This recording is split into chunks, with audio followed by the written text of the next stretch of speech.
اللہم صلی علی سیدنا محمد وعلی علی سیدنا محمد وبارک صلی اللہ علیہ وسلم۔ بسم اللہ شریف یا اللہ تعالی۔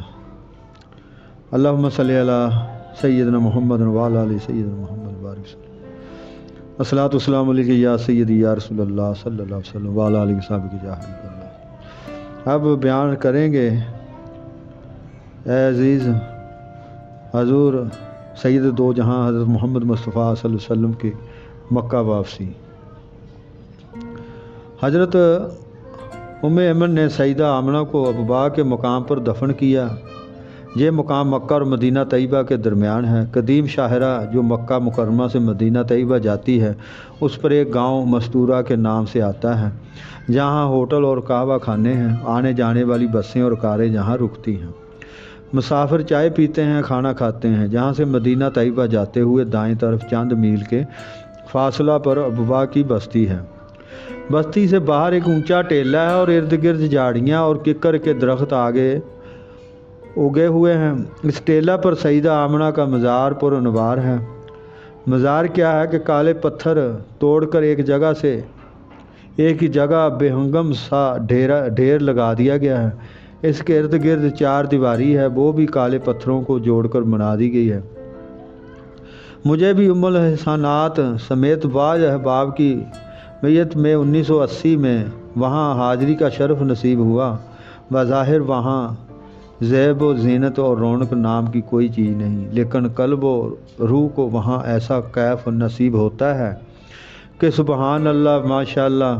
میر عبد اللطیف صاحب فالیہ بھی ہمراہ تھے۔ انہوں نے ہی جیپ کا انتظام کیا تھا۔ بہت کم لوگوں کو علم ہے کہ اب جہاں محبوب رب العالمین صلی اللہ تعالیٰ علیہ وآلہ وسلم کی مادر مشفقہ آرام فرما ہے، کہاں واقع ہیں، اور بہت ہی کم لوگوں کو وہاں حاضری کی سعادت نصیب ہوتی ہے۔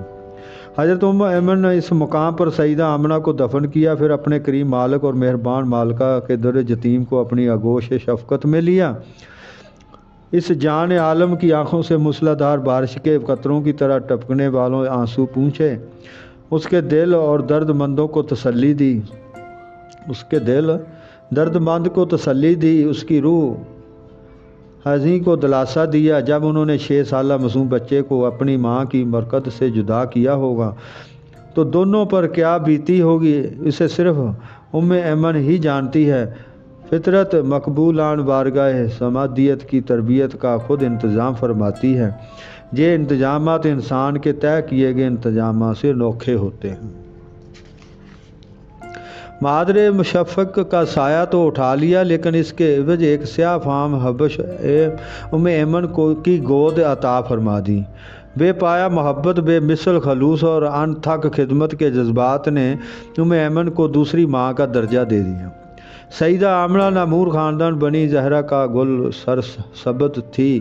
ان کے دار فانی سے رخصت ہونے کے بعد اپنے محبوب کو ایک ایسی آغوش مرحمت فرمائی جہاں بے پایا محبت، بے مثل خلوص اور ان تک خدمت کی عمیق جذبات کے چشمے اہل رہے تھے، جس نے اس معصوم دل کے درد و آرام کو بہت حد تک کم کر دیا۔ اس حبشن کو تجویز کر کے یہ بتا دیا کہ انسانیت کی اعلی قدریں صرف سفید فاموں کے لیے مخصوص نہیں، بلکہ قدرت کی فیاضیاں یہ خصائل حمیدہ اور ان دلوں میں اور روحوں کو بھی ارزانی فرما دیتی ہیں جن کی رنگت سیاہ ہے اور جو مشک فام ہے۔ اس لیے انسانیت کو رنگ و روپ کی کسوٹی پر مت پرکھو، ورنہ اکثر دھوکہ کھا جاؤ گے، بلکہ ان کمالات اور خوبیوں سے جانچو جو شرف انسانیت ہیں، جن میں عظمت و کرامت کا راز پوشیدہ ہے۔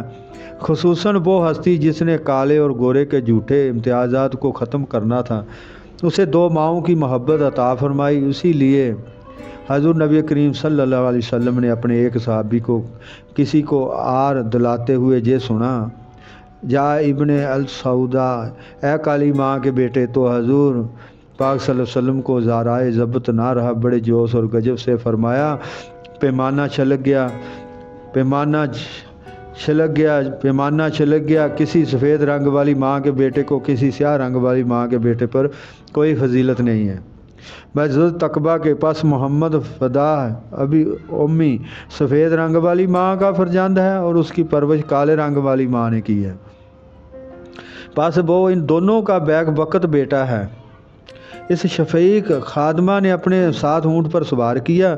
یہ مختصر قافلہ جو اب صرف 2 افراد اور 2 اونٹوں پر مشتمل تھا، مکہ کی طرف روانہ ہوا۔ یہ معلوم نہیں ہو سکا کہ ان مسافروں نے یہ مسافت کتنے دنوں میں طے کی اور وہ مکہ کب پہنچے، لیکن جب ایمن مکہ پہنچی ہوگی اور گھر والوں نے سیدہ آمنہ کو نہ پایا ہوگا تو حضرت عبدالمطلب پر غم و اندابہ کا پہاڑ ٹوٹ پڑا ہوگا۔ حضرت عبدالمطلب تو پہلے ہی حضور صلی اللہ علیہ وسلم کو دیکھ کر اپنے بڑھاپے کے دن گزار رہے تھے۔ حضرت سیدہ آمنہ کے انتقال پر ملال کے بعد تو رسول اللہ صلی اللہ علیہ وسلم سے ان کی الفت نے ایک طوفان کی صورت اختیار کر لی۔ کبھی ان کی انگلی پکڑے حرم کی طرف جا رہے ہیں، کبھی انہیں اپنے کندھوں پر اٹھائے کعبہ کے گرد طواف کر رہے ہیں، اپنے فرزند دل بندی کی درازی عمر یمن طالع اور وقت ارجمند کے لیے مصروف دعا ہیں، کبھی اس چاند سے چہرے کو دیکھ کر 100 جان سے تصدق ہو رہے ہیں، کھانا کھاتے ہیں تو انہیں اپنے ساتھ بٹھا کر، سوتے ہیں تو رات کو اپنے پہلو میں سلاتے ہیں، ایک لمحہ کے لیے بھی جدا کرنا گوارا نہ تھا۔ حضرت عبدالمطلب جب حرم شریف میں حاضری کے لیے جاتے تو ظل کعبہ میں ان کے لیے مخصوص نشست گاہ بنائی جاتی۔ کسی بڑے سے بڑے آدمی کی مجال نہ تھی کہ اس پر قدم رکھ سکے، حتیٰ کہ ان کے فرزندان گرامی قدر بھی راہ ادب اس نشست گاہ سے دور ہٹ کر بیٹھتے۔ لیکن جب رسول اللہ صلی اللہ علیہ وسلم تشریف لاتے تو بے جھجک اپنے ذی و بکار اور دادا جان کی نشست پر بیٹھنے کے لیے آگے بڑھ جاتے۔ حضور صلی اللہ علیہ وسلم کے چچا آپ کو ایسا کرنے سے روکتے تو عبدالمطلب اپنے بیٹوں کو فرماتے کہ میرے بچے کو مت روکو، اس کو آگے آنے دو، با خدا اس کی بڑی شان ہوگی۔ ہمیشہ حضور کو اپنے ساتھ بٹھاتے، آپ کی پشت پر پیار سے ہاتھ پھیرتے تو حضور کی معصوم ادائیں دیکھتے اور خوشی سے پھولے نہ سماتے۔ آج کا بیان یہیں پہ اختتام کرتے ہیں، نیکسٹ ٹائم پھر اگلا حصہ بیان کریں گے۔ اللہم صلی علی سیدنا محمد و علی آل سیدنا محمد بارک صلی اللہ علیہ وسلم۔ رب العالمین خیر خیریت رکھے۔